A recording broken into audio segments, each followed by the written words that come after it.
नमस्कार और सक्ष न्यूज नाटक और आप सभी का स्वागत है।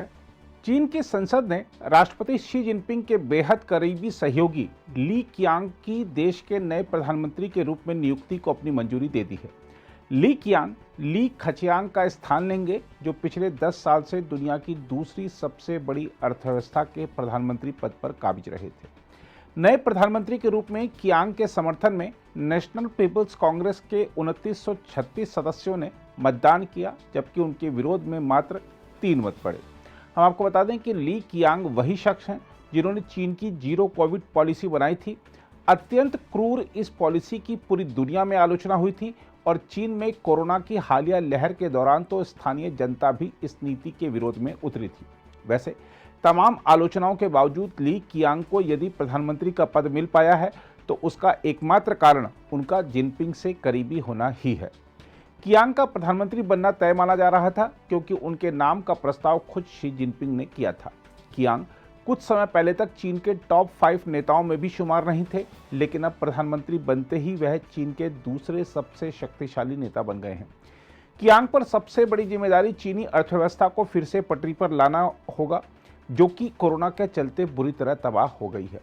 बताया जा रहा है कि जिनपिंग चाहते हैं कि अर्थव्यवस्था को उबारने के लिए कियांग जितने भी सख्त कदम उठाएंगे उसकी उन्हें पूरी आज़ादी होगी।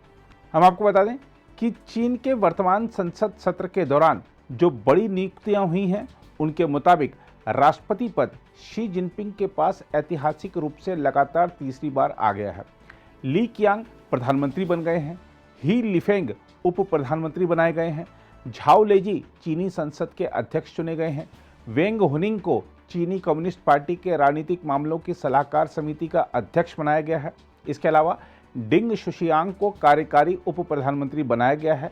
इसके अलावा जिनपिंग के एक और बेहद करीबी व्यक्ति हान झेंग को चीन का उपराष्ट्रपति बनाया गया है।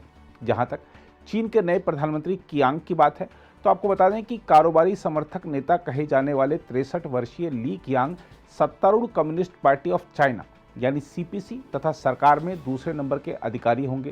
प्रांतीय स्तर पर शी जिनपिंग के साथ काम कर चुके ली कियांग चीन के सबसे बड़े आधुनिक कारोबारी हब शंघाई में पार्टी के प्रमुख रह चुके हैं। ऐसी उम्मीद है कि ली कियांग दूसरी सबसे बड़ी अर्थव्यवस्था में निजी क्षेत्र को बढ़ावा देने के साथ ही विदेशी निवेश को बढ़ाने के लिए प्रेरित करेंगे।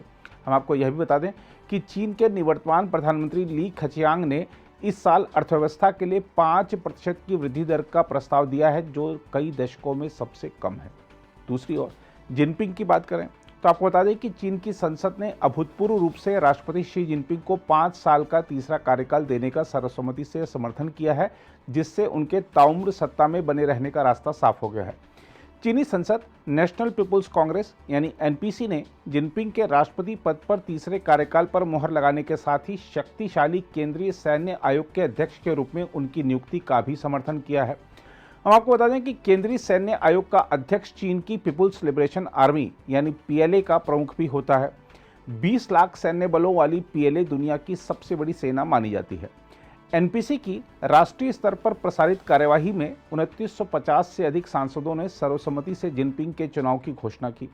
तीसरे कार्यकाल के लिए समर्थन मिलने के बाद जिनपिंग ने संविधान के प्रति निष्ठा की प्रतिज्ञा ली और झुककर सदन के सदस्यों का अभिवादन किया। हम आपको यह भी बता दें कि जिनपिंग पिछले साल अक्टूबर में हुई कम्युनिस्ट पार्टी ऑफ चाइना की कांग्रेस में पार्टी के महासचिव भी चुने गए थे। इस दौरान सीपीसी ने अपने सभी शीर्ष नीति निकायों के लिए नए नेतृत्व का चयन किया था। बहरहाल लगातार तीसरी बार चीन की कमान संभालने वाले शी जिनपिंग ने कम्युनिस्ट देश चीन के संस्थापक माओ त्से तुंग की बराबरी कर ली है। जैसा कि उम्मीद जताई जा रही है कि वह आजीवन इस पद पर बने रह सकते हैं। यदि ऐसा होता है तो जिनपिंग चीनी इतिहास में सबसे लंबे समय तक शासन करने वाले नेता बन जाएंगे। अगर आप भी लेना चाहते हैं देश दुनिया की तमाम जानकारी तो आज ही सब्सक्राइब करें हमारे चैनल को। साथ ही नीचे दिए बेल आइकन को जरूर दबाएं ताकि हर अपडेट आप तक पहुंच सके।